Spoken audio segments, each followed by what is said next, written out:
From Ballen Studios and Wondery, I'm MrBallen, and this is Mr. Ballen's Medical Mysteries, where every week we will explore a new, baffling mystery originating from the one place we all can't escape, our own bodies. If you like today's story, please offer to stain the follow button's brand new hardwood floors, and then once they say yes, please help me with that, just go ahead and rub coffee grounds and different colors of paint and grass and mud all over the bare wood, and then leave.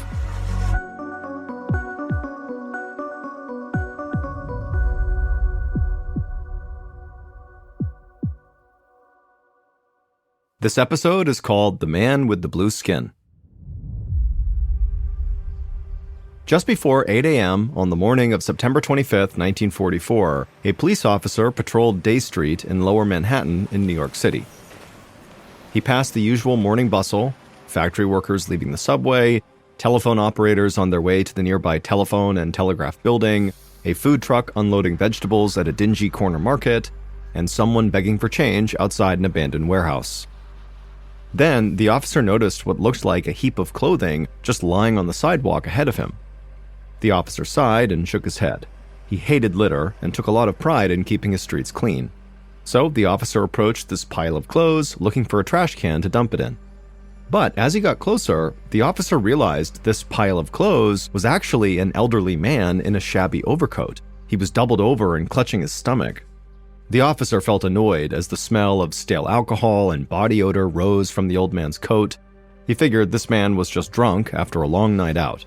So the officer bent down and shook the man's shoulder, asking if he was okay. Then, without warning, the old man turned over and vomited onto the sidewalk. The officer jumped back to avoid getting puke on his shoes. This old man was clearly very drunk and so could not be left on the streets alone. The officer had no choice but to arrest him for public intoxication. But as the officer reached for his handcuffs, he stopped because he noticed something very odd about this old man. His nose, lips, ears, and fingers were all as blue as the sky above. It was so strange that it took a moment for the officer to register what he was even seeing. Then, between this guy's blue skin, the glazed-over look on his face, and the vomit on the sidewalk, it clicked. This was not public intoxication, this was a medical emergency. So the officer ran to a payphone and called dispatch and requested an ambulance. Luckily, there was an emergency room close by at Beekman Downtown Hospital. The hospital was only 6 blocks away, so an ambulance arrived in just a matter of minutes. The officer helped one of the emergency responders hoist the old man off the sidewalk and onto a stretcher, and then they loaded him into the back of the ambulance. The officer took a step back as the ambulance driver closed the door and then sped away. After the ambulance had disappeared around the corner and the police officer had resumed his beat, he thought to himself, in all his years on the force, that might have been the strangest thing he'd ever come across. A few minutes later, an attending physician named Dr. Francis Stevens ran outside of Beekman Downtown Hospital. He'd been notified about the incoming patient with the sky blue skin, and now he was rushing to meet the ambulance, pulling up out in front. Dr. Stevens helped the ambulance driver pull out a stretcher, and then using it, they carried the old man inside. The driver explained that although the old man had been awake when he was loaded into the ambulance, he had lost consciousness during the short drive to the hospital. Dr. Stevens nodded, guessing that his new patient had likely passed out from shock. He could tell from the man's skin color alone that his heart must not be pumping enough blood through his body, which meant he was at risk of a heart attack. As they transferred the old man from his stretcher to an actual hospital bed, Dr. Stevens saw that nearly half of this man's body had turned blue. Dr. Stevens jumped into action.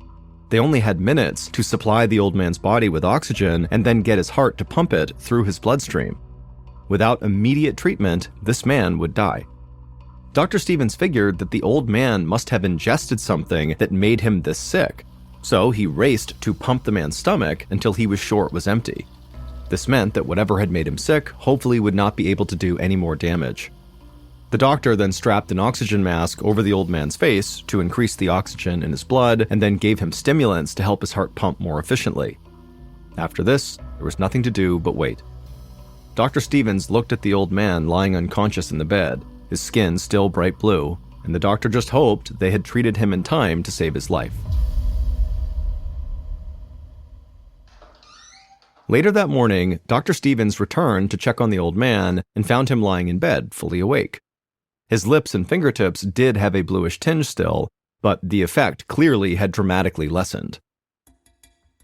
The man said his name was William and that he was 82 years old, and then after that he began looking around the room with very suspicious eyes and demanded to know what had happened to him.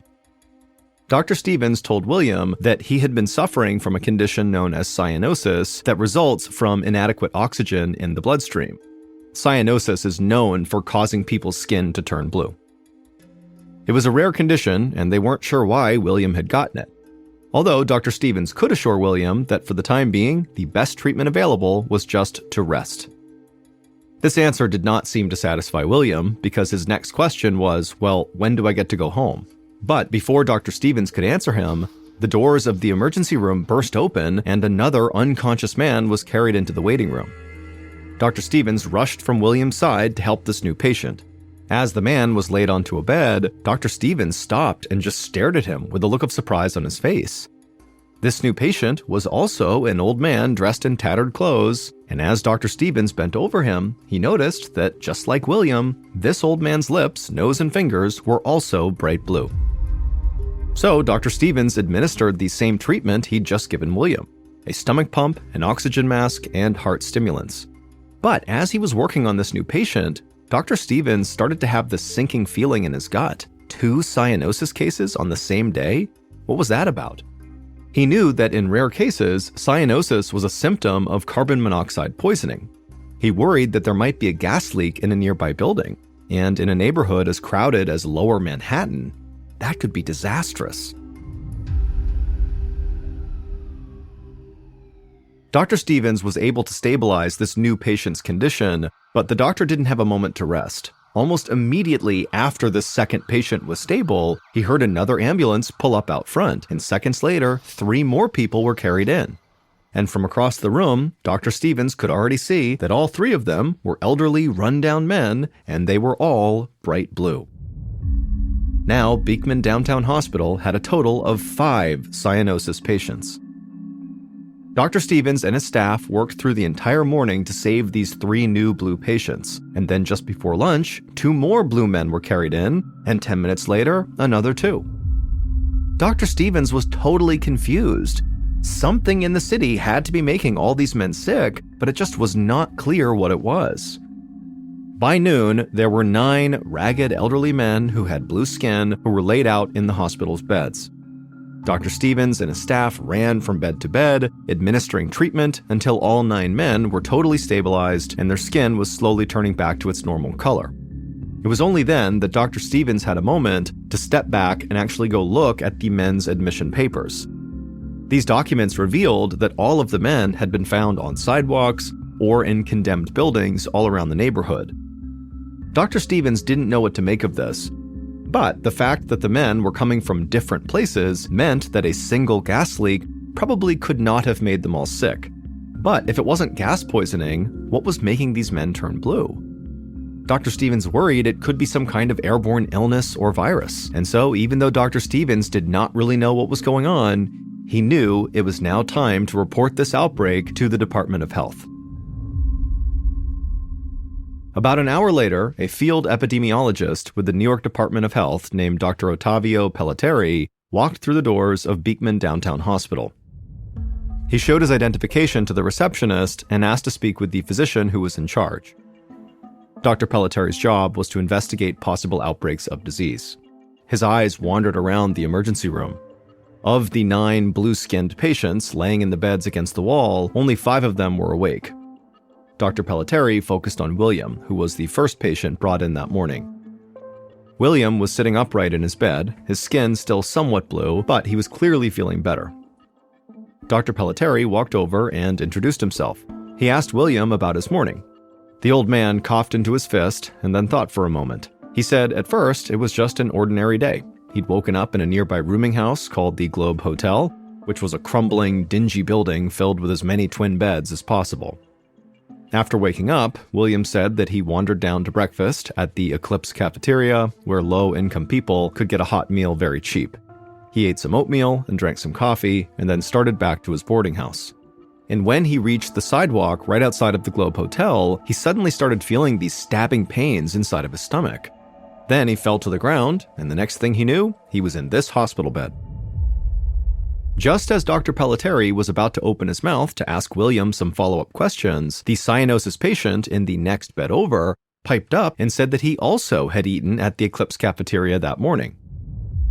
Dr. Pelletieri raised his eyebrows. He stepped away from William's bed and asked the 5 conscious patients if they'd also eaten at Eclipse that morning. And all of them nodded yes, they had. Dr. Pelletieri now knew where to start his investigation. Something obviously was wrong at the Eclipse cafeteria. The question was whether there was a carbon monoxide leak there or if something else in the restaurant had made these men sick. It could be food poisoning, though Dr. Pelletieri thought this was unlikely since the symptoms of food poisoning usually take at least 12 hours to manifest, and these men had passed out from pain and shock within just minutes of leaving the Eclipse cafeteria. Dr. Pelletieri then thought of something else that could have caused this quick and sudden illness. He took another sweeping look at the 5 conscious men in front of him and told them he had one more question. He promised they would not be in trouble, but he just had to know whether any of them had used a drug such as heroin that morning. There was a pause as the men stared back at him, but then all of them shook their heads no, and then told Dr. Pelletieri that they were actually drinkers, not drug users. They were all so serious that Dr. Pelletieri immediately believed them. Just then, a nurse walked up behind Dr. Pelletieri and tapped him on the shoulder. She pointed across the room to Dr. Stevens, the ER doctor, who was striding toward him. Dr. Pelletieri gave Dr. Stevens a nod and met him halfway across the room, extending a handshake.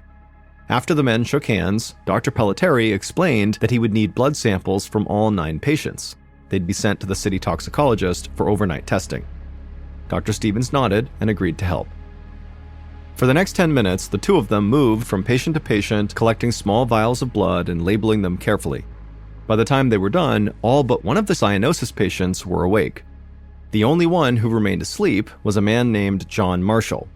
He was laid out in the bed closest to the wall, fully unconscious, skin still pale blue. Dr. Pelletieri looked John up and down before labeling his blood and placing it in a small box with the other samples. It was clear to Dr. Pelletieri that whatever had made these men sick, John must have gotten the worst of it. Dr. Pelletieri grabbed his briefcase full of samples and then left the emergency room. He dropped the samples at his office for testing and then head straight to the Eclipse cafeteria. If he could figure out what had happened, there might still be time to save John's life.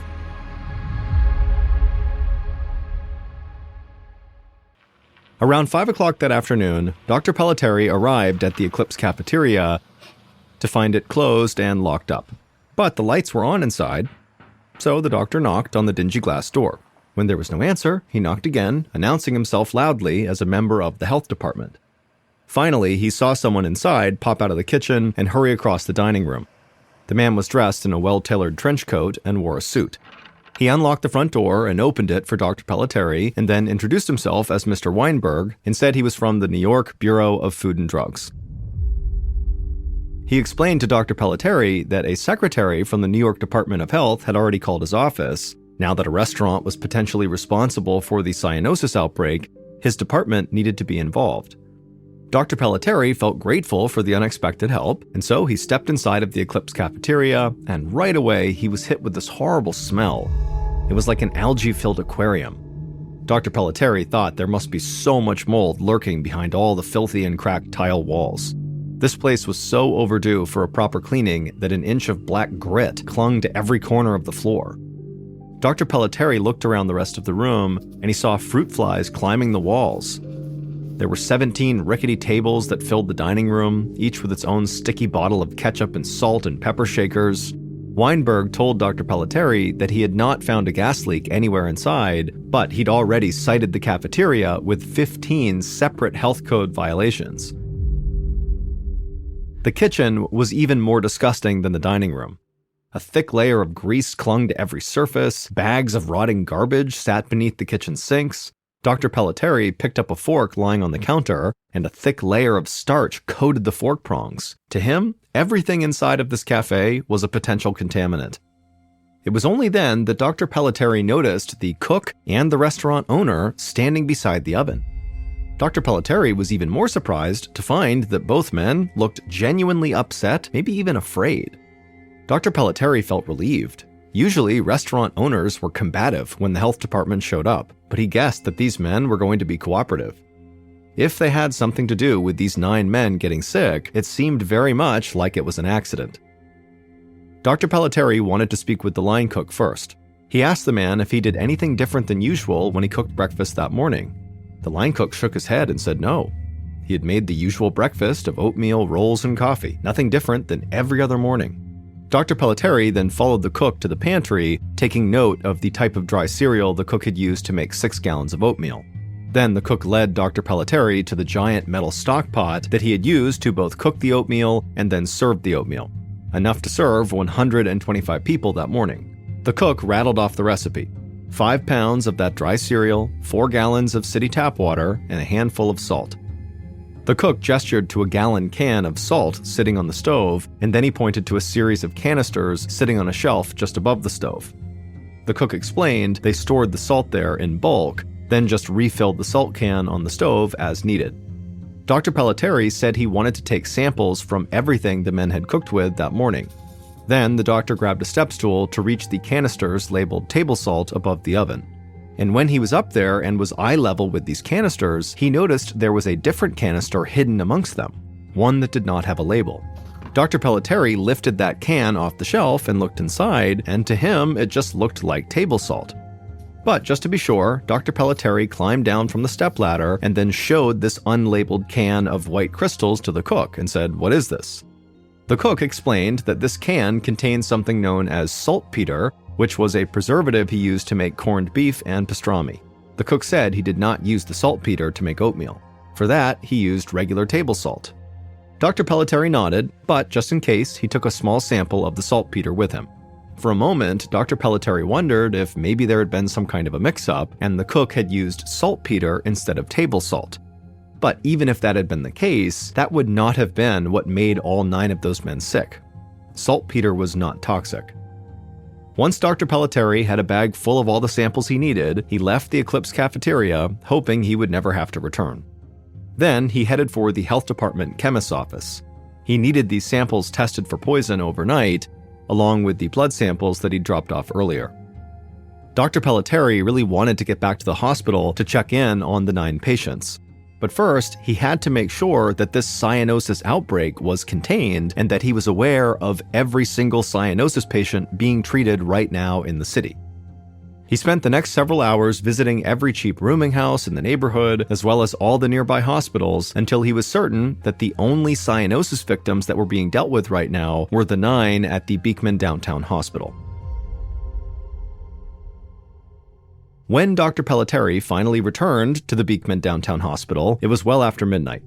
And when he got there, a nurse greeted him and told him that since he had left the hospital that afternoon, 2 more elderly men had arrived with cyanosis, so blue skin.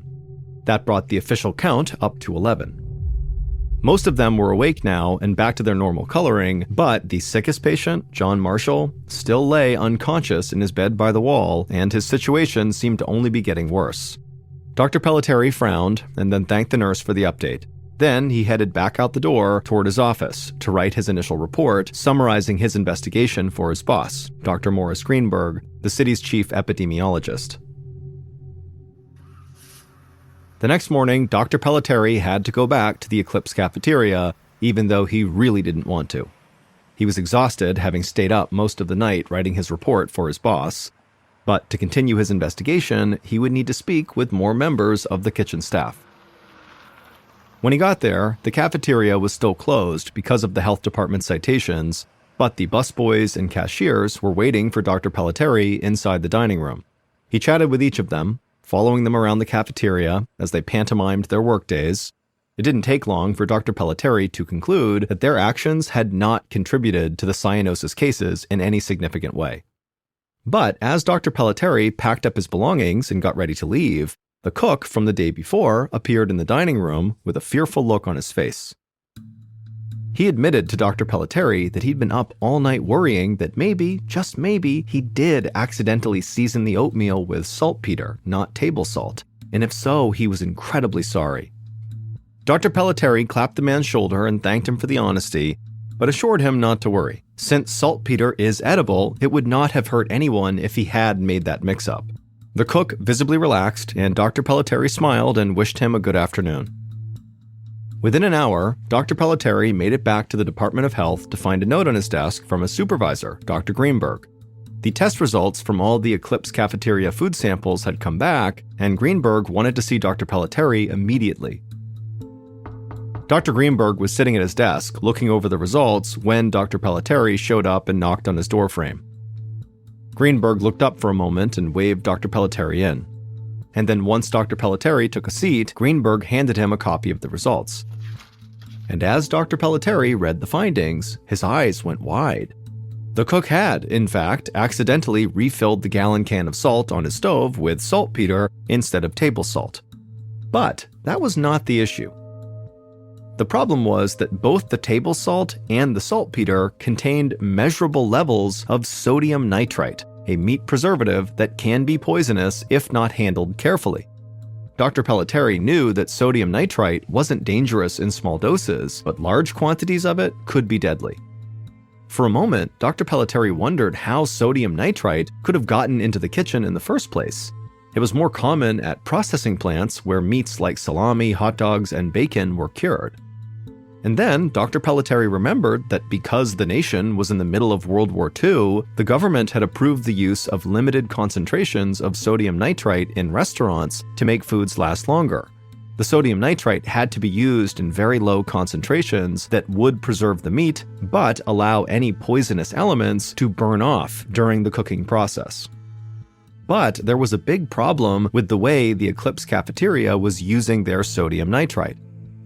The cooks were not just using it to preserve meat. They were also using it to season the morning oatmeal. And this was a critical mistake because oatmeal is not cooked nearly as long as meat is. During the longer meat cooking process, the toxins in sodium nitrite evaporate. But with oatmeal, they don't evaporate, and so when the cooks served it to the men, the toxins were definitely still in the oatmeal. And if that was not enough poison, the 11 men who were hospitalized had apparently gotten a whole lot more sodium nitrite straight from the salt shaker on their tables. Lab tests showed that one of the shakers at the Eclipse contained excess sodium nitrite, easily enough to sicken someone. Dr. Pelletieri put the lab results down and smiled. He finally had his answer. He would tell the restaurant about the mix-up right away, and as for the 11 blue men at the hospital, they were unlikely to suffer any long-term health problems from what had happened to them. Dr. Pelletieri thanked Dr. Greenberg, then got up to go spread the good news. That evening, Dr. Pelletieri stopped by the Beekman downtown emergency room on his way home. When he arrived, he learned that 10 of the 11 blue men had been released with a clean bill of health. When he called Dr. Greenberg to let him know, Greenberg said it was nothing short of a miracle.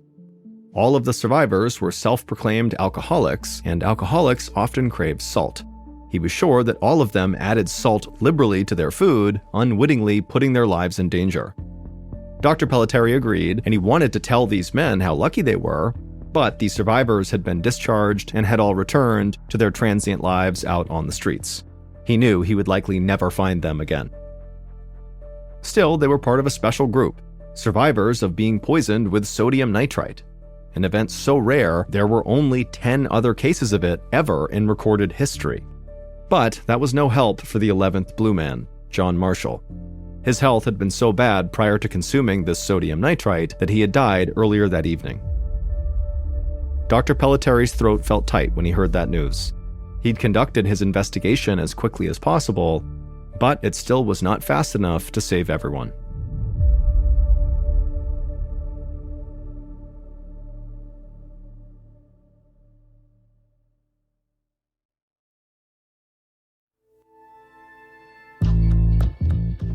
From Ballen Studios and Wondery, this is MrBallen's Medical Mysteries, hosted by me, MrBallen.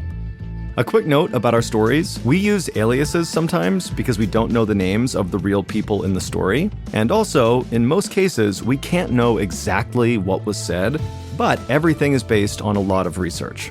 And a reminder, the content in this episode is not intended to be a substitute for professional medical advice, diagnosis, or treatment.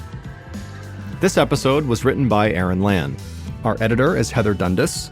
Sound design is by Matthew Chaleli. Coordinating producer is Sophia Martins. Our senior producer is Alex Benedon. Our associate producers and researchers are Sarah Vitak and Tasia Palakonda. Fact-checking was done by Sheila Patterson. For Ballen Studios, our head of production is Zach Levitt. Script editing is by Scott Allen and Evan Allen. Our coordinating producer is Matub Zaire. Executive producers are myself, MrBallen, and Nick Witters. For Wondery, our head of sound is Marcelino Villapando. Senior producers are Loredana Palavoda and Dave Schilling. Senior managing producer is Ryan Lohr. Our executive producers are Aaron O'Flaherty and Marshall Louis for Wondery.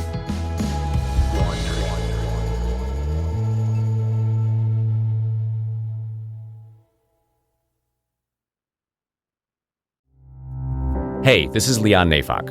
I want to tell you about my new series, Backfired, The Vaping Wars, available now on Audible.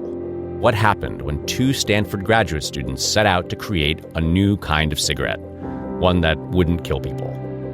Backfired is a tale of opportunity, addiction, and good intentions gone awry, exploring Juul Labs' rise and fall and the insane illegal vape market that has sprouted up in its wake. To hear the whole story, go to audible.com/backfired and sign up for a free trial. That's audible.com/backfired.